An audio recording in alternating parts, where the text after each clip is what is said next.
السلام علیکم ورحمۃ اللہ وبرکاتہ نحمده ونصلی علی رسولہ الکریم اما بعد۔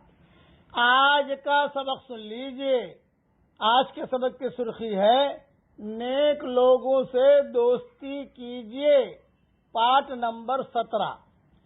میرے والد صاحب رحمۃ اللہ علیہ اور حضرت جی مولانا یوسف صاحب رحمۃ اللہ علیہ، مولانا انعام الحسن صاحب رحمۃ اللہ علیہ، حضرت شیخ الحدیث صاحب رحمۃ اللہ علیہ، ان کے قصے تو بہت ہیں، بس وہ قصے جتنے سنا دیے اس پر اکتفا کرتا ہوں۔ بعض چیزیں بہت راز کی ہے جو بیان میں نہیں کہی جا سکتی۔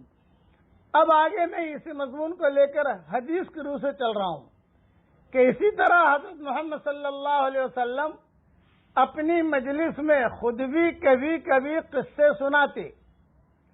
حضرت عائشہ رضی اللہ تعالیٰ عنہ فرماتی ہے کہ ایک بار حضرت محمد صلی اللہ علیہ وسلم کو آپ نے گھر والوں کو ایک قصہ سنایا، یعنی حضور صلی اللہ علیہ وسلم نے گھر والوں کو ایک قصہ سنایا۔ ایک عورت نے کہا یہ عجیب و غریب قصہ تو بالکل خرافہ کے قصوں کی طرح ہے۔ حضور نے فرمایا تمہیں خرافہ کا صحیح قصہ بھی معلوم ہے؟ اور پھر خود ہی آپ نے خرافہ کا اصل قصہ تفصیل سے سنایا، اور یہ خرافہ کا قصہ چونکہ بہت لمبا ہے اس لیے میں اسے بیان نہیں کرتا۔ اسی طرح ایک بار حضرت عائشہ رضی اللہ تعالی عنہ کو 11 عورتوں کی ایک بہت ہی دلچسپ کہانی سنائی۔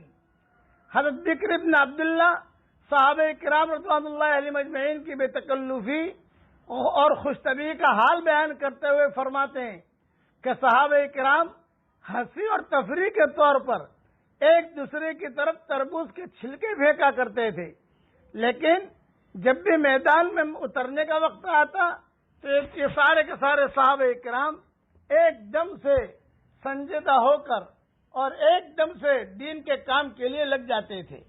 تو نیک لوگوں کی دوستی ہمیشہ فائدہ دیتی ہے۔ عبداللہ بن مبارک رحمۃ اللہ علیہ کا جب انتقال کا وقت قریب آیا تو ان کے شاگرد تھے، یہ قریب میں تھے عبداللہ بن مبارک کے۔ اب کیا کریں، بھی سکرات میں ہے، چنانچہ ایک شاگرد نے تلقین کرنی شروع کی، لقنوا موتاکم بشہادت اللہ الہ الا اللہ، تو اس نے کلمہ پڑھنا شروع کیا۔ عبداللہ بن مبارک رحمۃ اللہ علیہ نے کلمہ پڑھا، اور کلمہ پڑھنے کے بعد بھی پھر بھی وہ بار بار کلمہ پڑھ رہا تھا۔ تو عبداللہ بن مبارک نے اپنے مرض الوفات میں بلکہ سکرات میں انتقال سے پہلے اپنے شاگرد سے کہا کہ دیکھ میں کلمہ پڑھ چکا ہوں اور مسئلہ سیکھ لے، یعنی اپنے انتقال پر مسئلہ بتا رہے ہیں اپنے شاگرد کو کہ اگر کوئی سکرات میں ہو اور اس نے کلمہ پڑھ لیا تو پھر اس کا آخری کلام یہی ہوگا اور اسی پر اللہ اس کو جنت دے گا۔ ہاں اگر اس نے کوئی دنیا کی بات کی، بھئی مجھے درد ہو رہا ہے گولی دے دو، مجھے ذرا تکیہ دے دو، ذرا مجھے پانی پلا دو، بھئی ذرا جو ہے میرے کروڑ بدل لو، یہ جملہ کہہ رہا ہے تو یہ گویا کہ دنیا کی بات ہو گئی۔ میں نے جو ہے کوئی دنیا کی بات نہیں کی ہے اور میں نے کلمہ پڑھ لیا، لا الہ الا اللہ محمد رسول اللہ، یہ مسئلہ بتایا، کلمہ پڑھا اور عبداللہ بن مبارک کا انتقال ہو گیا۔ اتنے بڑے لوگ تھے یہ۔ اسی طریقے سے ابو زرع ایک بہت بڑے محدث گزرے ہیں۔ نیک لوگوں کی صحبت آدمیوں کو کہاں سے کہاں تک پہنچا دیتی ہے۔ اتنے بڑے محدث گزرے ہیں کہ امام مسلم نے جب مسلم شریف لکھی تو یہ ابو زرع کے پاس گئے اور یہ کہا کہ میں نے مسلم شریف لکھی ہے، آپ اس کو دیکھ لیجئے۔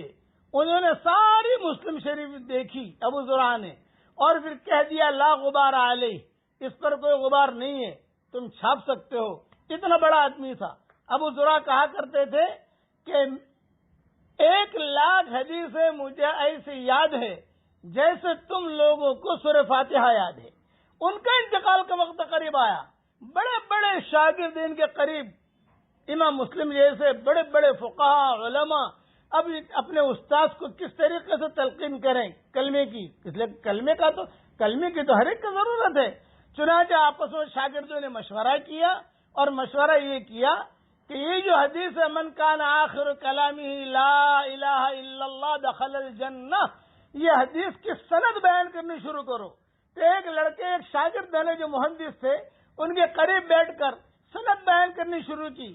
عن فلاں ابن فلاں، عن فلاں ابن فلاں، عن فلاں ابن فلاں، عن فلاں ابن فلاں، عن فلاں ابن فلاں. پھر اتنا جملہ کہا من کان آخر کلامہ، یہاں پر آ کر خاموش ہو گیا.